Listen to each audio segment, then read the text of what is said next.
Como vocês vão, Raverim? Kol Beseder, Borketov, Tsahorai Tovim, Erev Tov, um bom dia, uma boa tarde ou uma boa noite, depende do horário que você estiver vendo esse vídeo no YouTube. Vamos dar continuidade aqui à nossa leitura da porção semanal de Tetzaveh. Ordene aos filhos de Israel, sobre a questão do azeite, o azeite puro para acender a menorá, né, o candelabro aí em português. Nós estamos aqui na nossa quinta leitura, tá, dessa porção. Ontem nós fizemos lá a leitura aqui que falava justamente sobre a consagração de Aharon e seus filhos, né, para fazer o serviço ali no tabernáculo. E hoje nós temos mais uma leitura aqui, e essa leitura, meus amigos, pode parecer estranha para muitos, tá? Eu vou tentar ser o mais didático possível em cima dela, trazer o significado do que quer dizer, tá? Mas eu vou adiantando, ela é uma leitura assim muito em relação a oferendas aos sacrifícios, pois ainda continua, tá? A questão da consagração aqui de Aharon e seus filhos, tá? Então eu vou ler com vocês aqui na medida que Deus for nos dando aqui a sabedoria para a gente interpretar, juntamente também com os comentários de Irache, tá? Não vamos aqui fugir, tá? Acho que eu me expressei errado. Não vamos aqui fugir da interpretação literal, tá? Vamos adentrar aqui a interpretação literal do texto. Esse negócio de, vou interpretar aqui, não. A Torá, ela tem a sua interpretação original, tá bom?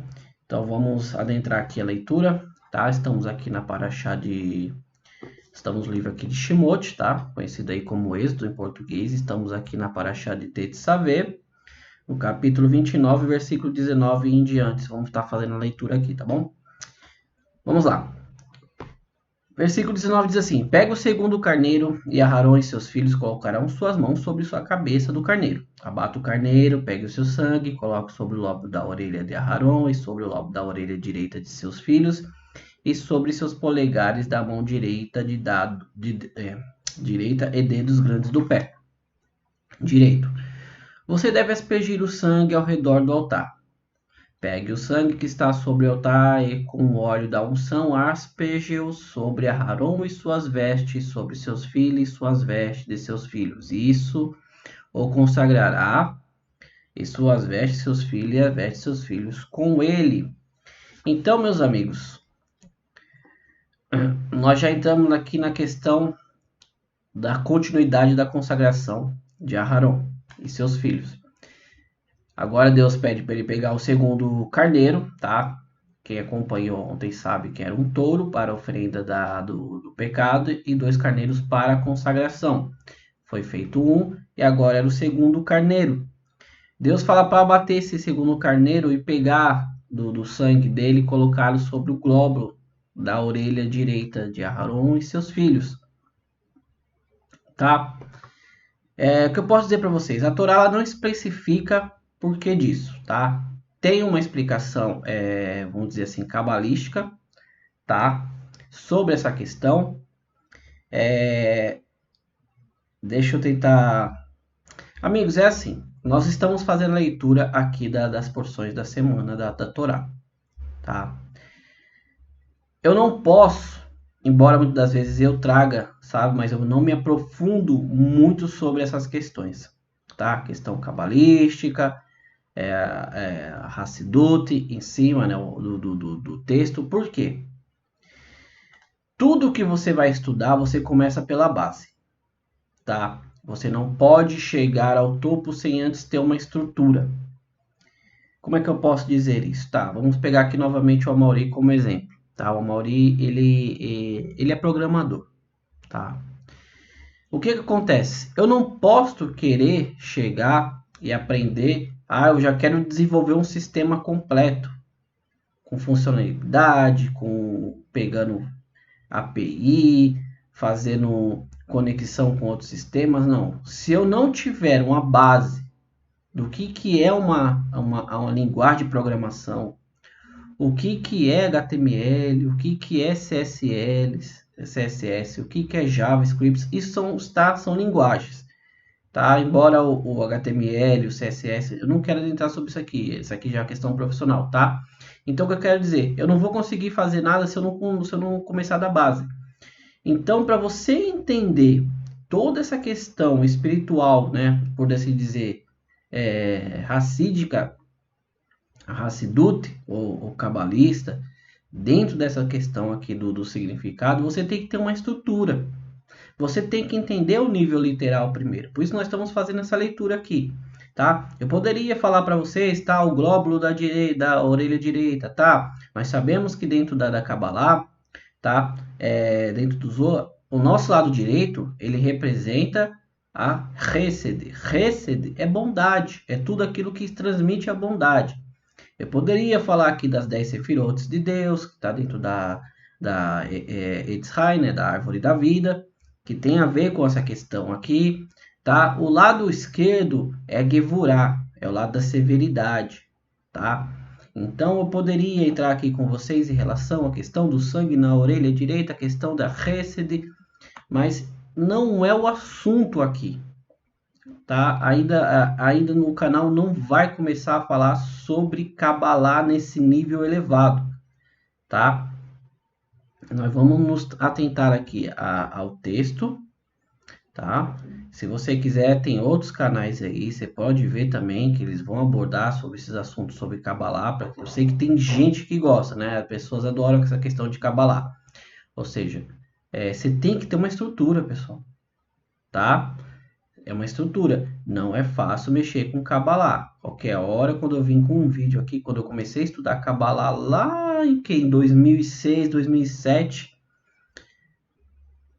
não é brincadeira. Você está mexendo com algo muito, muito elevado. Muita coisa aconteceu naquela época para mim, tá?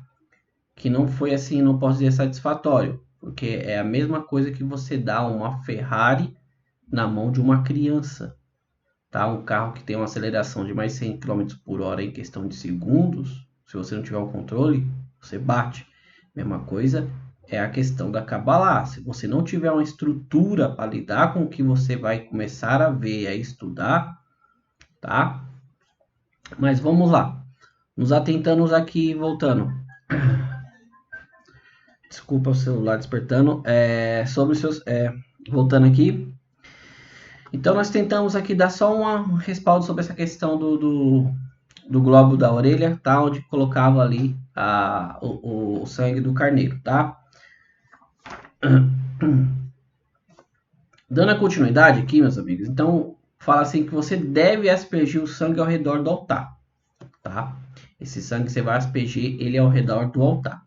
Aí, versículo 21 continua. Pegue o sangue que está sobre o altar e com o óleo da unção asperge-o sobre Aarão e suas vestes, sobre seus filhos, sobre as vestes de seus filhos, e isso consagrará suas vestes, seus filhos e as vestes de seus filhos com ele, como nós já lemos aqui.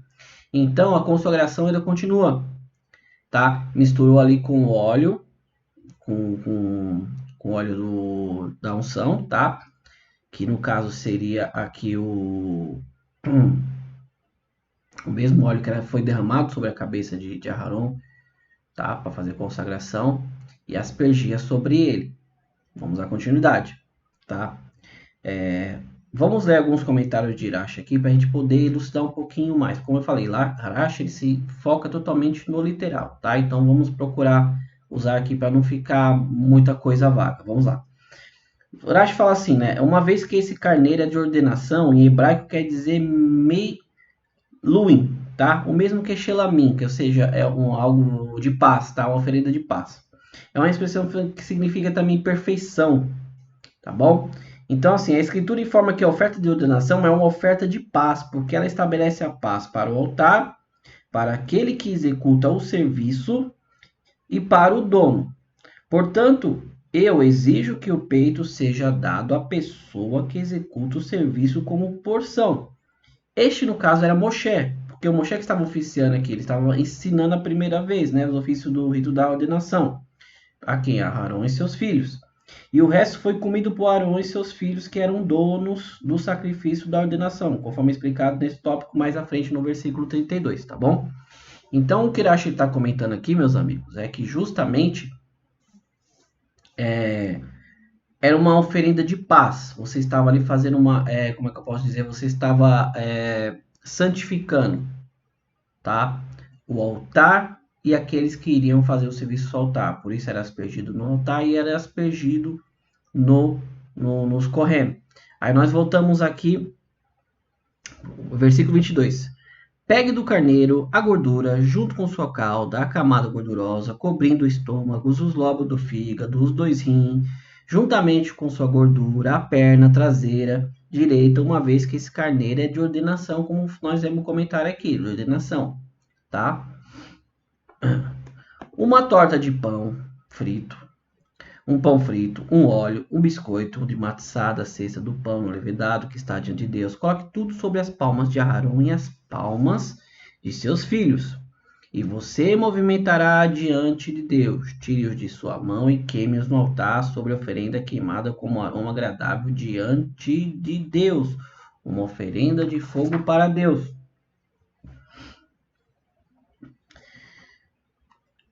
Então, Deus vem aqui e ensina a Moshe sobre toda a questão do preparo ali do carneiro, tá? E nós vemos aqui que Deus fala sobre a questão do pão frito, que era feito com óleo, né? Os biscoitos ali feitos de matzá, que era o pão sem fermento, tá? E colocava tudo na mão de Aarão, tá? Na sua palma. E ali Aarão fazia um movimento. Cima, tá? Vamos fazer assim, para vocês estão vendo. Cima, baixo, esquerda, direita, tá? Frente e trás. Por que fazia esse movimento? O versículo fala assim: você movimentará diante de Deus. Rashi ele comenta aqui para nós: levava e trazia, fazendo um movimento em honra daquele a quem as 4 direções do mundo pertencem. O movimento de tenufá, em hebraico, que leva e traz, tá?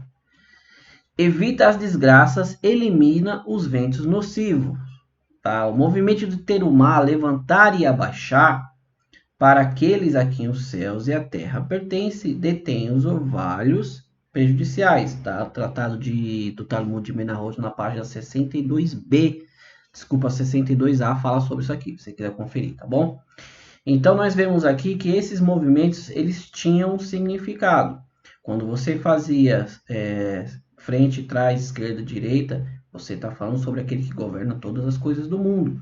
Quando você elevava e você abaixava, você estava falando daquele que detém os orvalhos, né, e aquele que detém as coisas prejudiciais. Então, por isso Deus fala movimentação.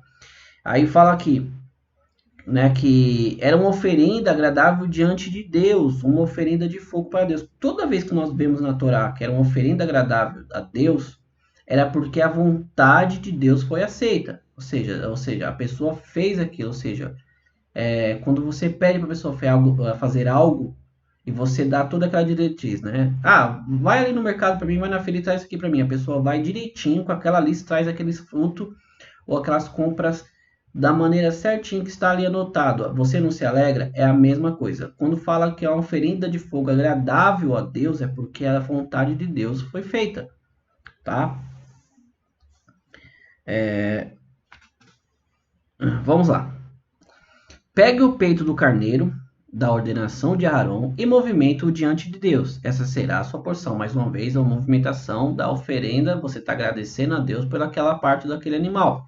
Santifique o peito da oferenda movimentada e a perna da oferenda que foi movimentada e que foi erguida. Essas são as partes do carneiro da ordenação que foram dadas a Aarão e seus filhos. Esta será para Aarão e seus filhos uma lei eterna dos filhos de Israel, que essa é uma oferenda, e a oferenda será dos filhos de Israel tomada de suas oferendas de paz como oferenda a Deus. Ou seja,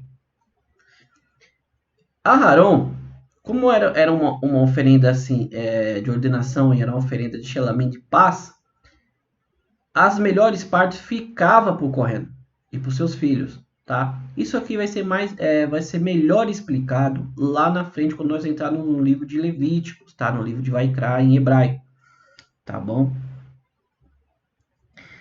Rashi ele comenta aqui, sabe, santifica o peito da oferenda movimentada e a perna da oferenda. Rashi ele comenta que santifica-os para gerações para que se acostumem a realizar a sua oferenda e o seu movimento, assim como se faz com o peito e a coxa nas oferendas de paz, Shelamim, mas não para quando forem queimados conforme, e será para Arão e para seus filhos para comerem, ou seja, como eu disse,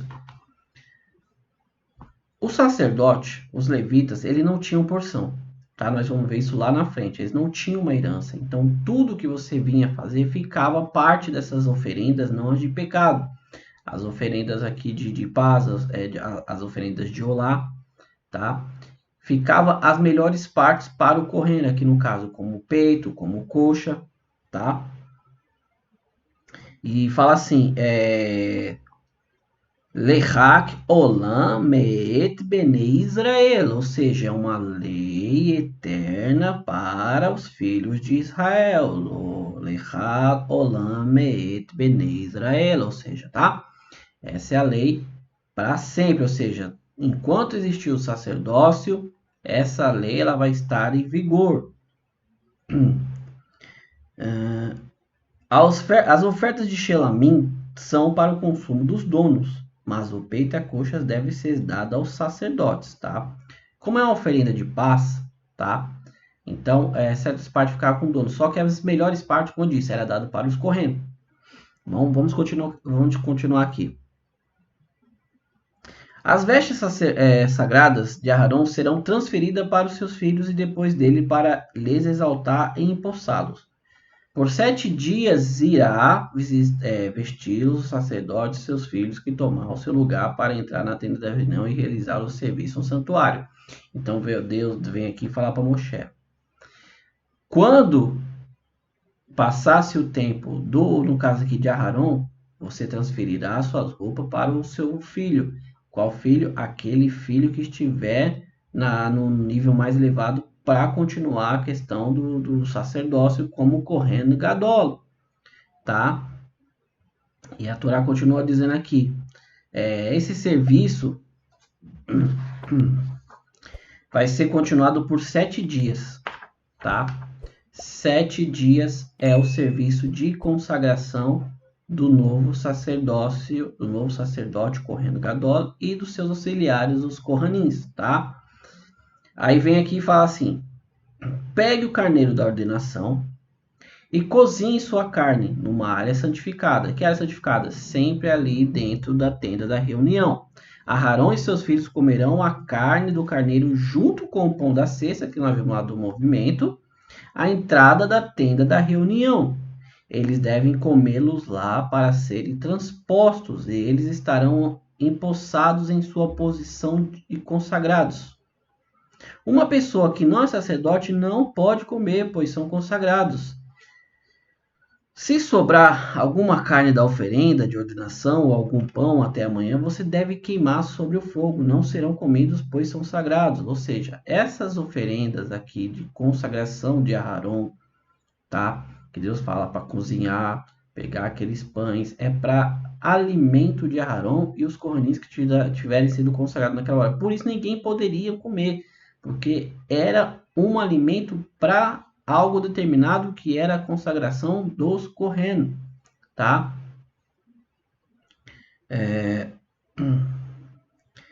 Acho que comenta assim, porque fala o versículo assim,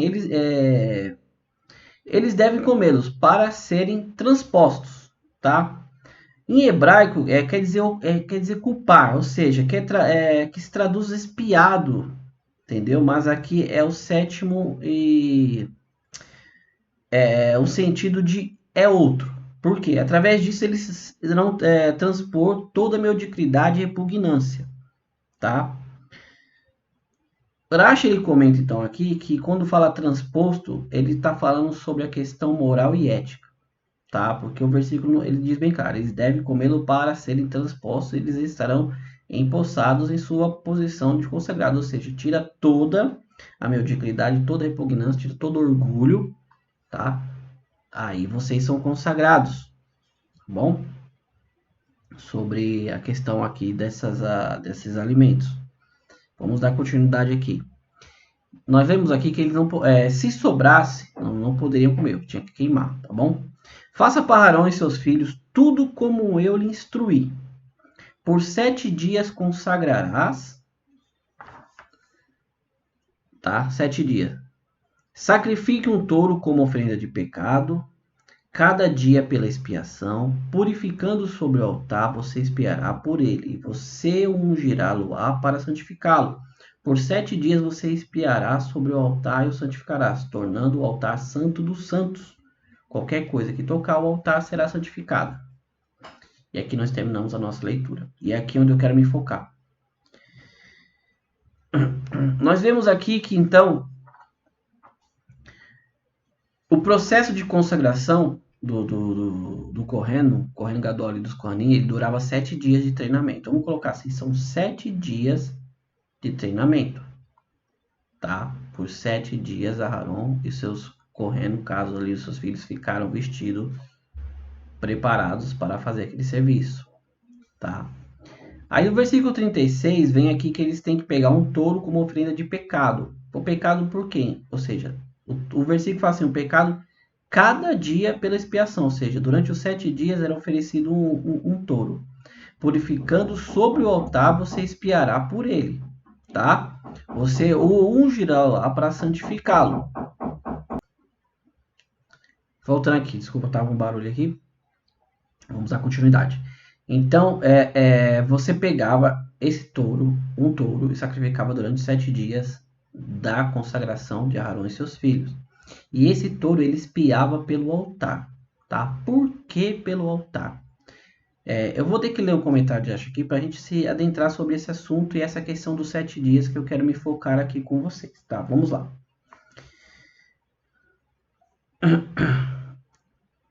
Pela expiação, né? Al-Hakipurim, tá? Qualquer semelhança com Yom Kippur, você entende daqui. Yom Kippur, Yom é dia, Kippur é expiar, tá? As pessoas usam muito o termo perdão, o Yom Kippur, o dia do perdão. Na verdade, Kippur quer dizer expiar, ou seja, o dia da expiação, não tem nada a ver com o dia do perdão, tá? Yom, aqui no caso é Al-Hakipurim, todo pela expiação. Para expiação do altar e de todas as coisas estranhas e abomináveis. Por quê? Já que está escrito, por 7 dias consagrará, só se sabia que deve ser oferecido em nome dos sacerdotes, como os carneiros e os pães, mas o que é oferecido em nome do altar, como o touro que vem para a purificação do altar, ainda não tínhamos ouvido, que também deve ser trazido nesses 7 dias. Portanto, esse versículo é necessário, ou seja, Rashi ele comenta aqui que nós viemos que para a consagração e a expiação do sacerdote, nós vemos ali a questão do carneiro e a questão dos pães, que serviam para expiar, tá? Sobre o Kohen, sobre as roupas e o altar. A Torá vem agora e fala justamente sobre o carneiro, sobre o touro, desculpa, para expiar pelo altar, purificar o altar, tá? O Midrash do Torá de Kohanim aqui, ele fala assim, isso ainda é a explicação de Rashi, tá? A expiação para o altar era necessária porque talvez alguém tivesse doado algum artigo roubado para a construção do tabernáculo, do altar, tá? Ou seja, esses 7 dias de purificação eram necessários, tá? Vamos lá. Você lembra quando Moshe ele ia até Deus para receber ali os mandamentos? O Moshe teve que ficar 6 dias preparando-se ali na nuvem para no 7º Deus o chamá-lo para ele poder adentrar ao palácio de Deus ali no Shammai, nos céus. Você lembra quando nós lembra? Quem não lembra? Vê na porção anterior, tá? Nas paraxás anteriores, quando Moshe ele adentra ao santuário de Deus, tá bom?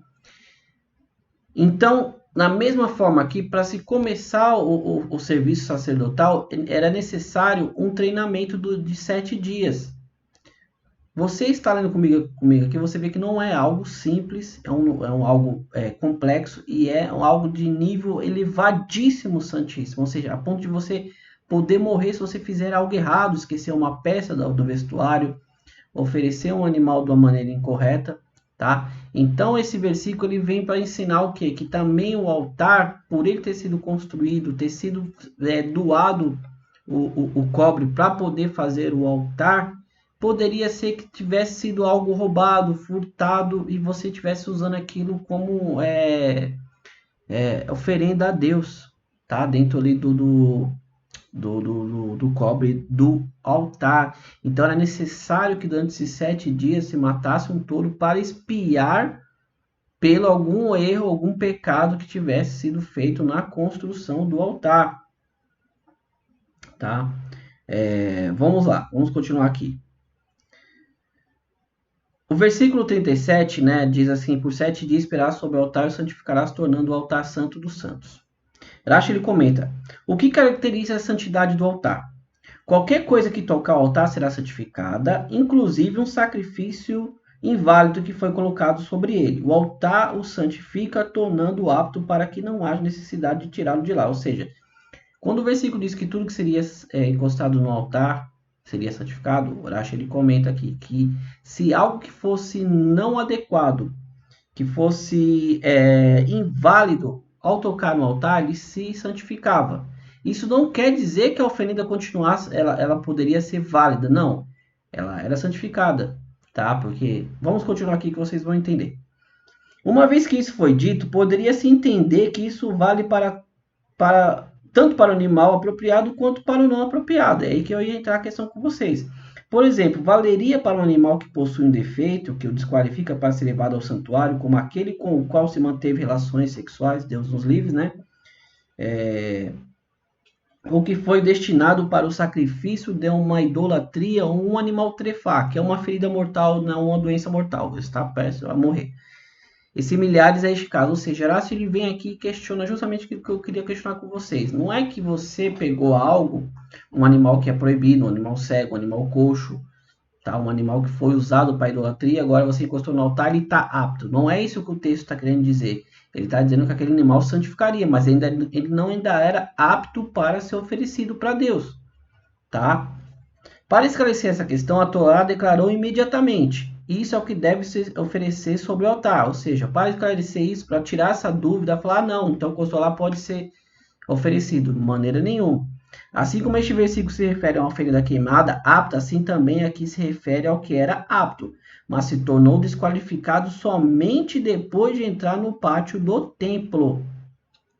Tá? Como um sacrifício que passou a noite, que deveria ser consumido, ou um sacrifício que foi retirado do pátio, saindo da área que deveria permanecer, ou um sacrifício que ficou ritualmente impuro, ou um sacrifício que foi abatido com a intenção de oferecê-lo para fora do prazo estipulado para ele, ou fora do lugar, ou qualquer outra desqualificação como essa, ou seja, está lá no Tratado de Zevarim 38a, tá? Ou seja, Rashi está comentando aqui que não era algo que você já trazia ali que era impuro. É algo que se tornou impuro dentro ali quando você trouxe para a tenda da reunião. Tá? Algo intencional fora não era válido. Era só tipo, vamos pegar o exemplo mais simples assim. Que ele diz assim. Tornou-se desqualificado somente depois de entrar no pátio do templo. Como um sacrifício que passou a noite que deveria ser consumido. A questão dos pães mesmo, que nós havíamos lido lá, que não poderiam ser dados a outro, tá? Era uma questão que ele se tornava impuro ali. O sacerdote ele não poderia deixar por dia de manhã, então ele queimava, tá? Um sacrifício que foi retirado do pátio, não poderia nada, você já ofereceu, não poderia tirar fora do pátio, da tenda. São esses tipos de exemplo, tá? Não que já viesse nessa intenção. É isso que o versículo está querendo dizer. Tá, meus amigos? E é isso aqui que nós vamos falar sobre a questão do sacrifício.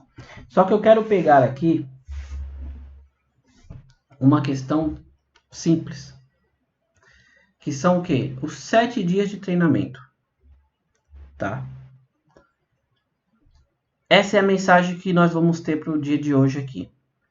Nós vemos que desde o levantamento do tabernáculo, agora chegamos na consagração de Aarão, não bastava ainda a consagração, eles teriam que passar por 7 dias de treinamento. Sabe quando você adentra uma empresa e você tem aquele período ali de teste, você tem ali um período de um mês, para ver se é isso. tá? Só que era muito mais rigoroso do que você entrar numa empresa, tá? Por quê? Passar pelo teste ali. Porque dentro desses 7 dias, você tinha risco de morte se você oferecesse algo errado, tá?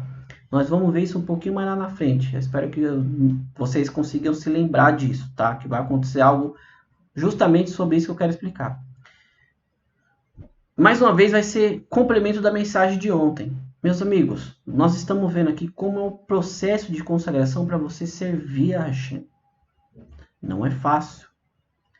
Você tinha 7 dias de experiência ainda para poder ser finalmente consagrado a servir a Deus, como o Kohen Gadol e como o Kohen normal, tá? Então, durante esses 7 dias eram oferecidos ali os pães em movimentação, o carneiro para consagrar e para purificar o altar, o touro, tá? Para a questão das oferenda de pecado, tá? Hatat em hebraico. Então entendam bem, meus amigos, tá? Eu não vou me estender mais, que no vídeo anterior foi melhor explicado sobre essa questão. Todo o processo de consagração de alguém que vai servir a Deus, nós estamos aqui dentro de um contexto judaico, dentro de um contexto muito mais elevado que era a questão do sacerdócio. Isso não descarta que todo aquele que vai fazer algo para Deus, ele tem que ser primeiro testado, preparado, para depois servir, tá? Não é assim, eu vou fazer isso, e ainda mais, existem leis e regras dentro da Torá para quem quer fazer algo para Deus, servir a Deus dentro de um ofício. Não é simplesmente, como a gente comentou ontem, não, fulano ali é capacitado, tal. Você tem que fazer toda uma investigação, tá? É feito toda uma investigação sobre a vida da pessoa, sobre o comportamento dela na vida social, na vida casada, relação com os filhos, no trabalho. E isso eu estou dizendo aqui, aplicando para nós hoje. Se você quer servir a Deus, você não pode estar nada desqualificado. Nós lemos aqui que eles seriam, no caso, transposto, né?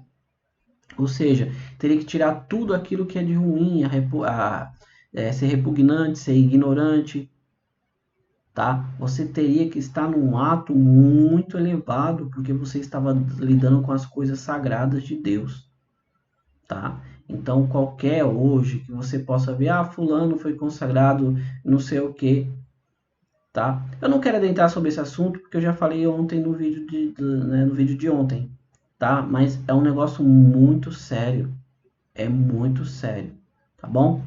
Meus amigos, é isso sobre a mensagem de hoje. Se existe uma preparação, existe ali uns 7 dias antes mesmo do sacerdócio ele ser ali consagrado mesmo para oferecer, tá? Esses 7 dias de treinamento.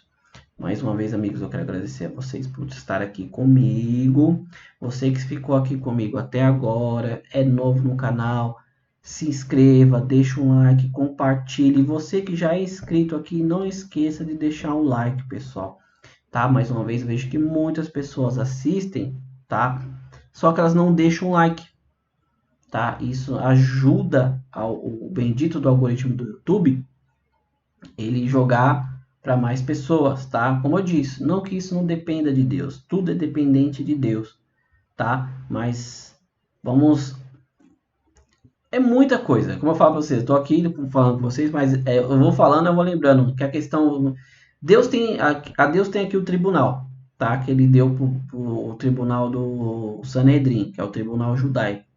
A Torá fala que o que eles falam aqui, lá no céu também é dito, é feito, tá? Então o que acontece? Nada do que tem aqui na Terra não tem lá no céu, é uma réplica. Só que dentro da Torá, Deus fala assim, o que o Sinédrio aqui, tá? O que o tribunal daqui fizer, lá no céu eles fazem também. Porque tem que estar, como eu digo, casado, unido. Então entendam bem, tudo aqui que tem é permissão de Deus. Então, se o bendito do algoritmo aqui ele funciona assim, é porque Deus permitiu que ele funcionasse assim. Tá bom? Então, mais um amigo, mais uma vez, eu agradeço mais uma vez por vocês estarem aqui. Toda Arabá. Até amanhã. Se o Mashiach vier hoje, nos encontramos lá em Jerusalém com o Mashiach Todarabá. Se não, Baruch Hashem, amanhã estaremos aqui com a sexta e penúltima parte da porção de Tetzaveh. Ordene mais uma vez Todarabá, Lehitraot, e fiquem com Deus. Tchau, tchau.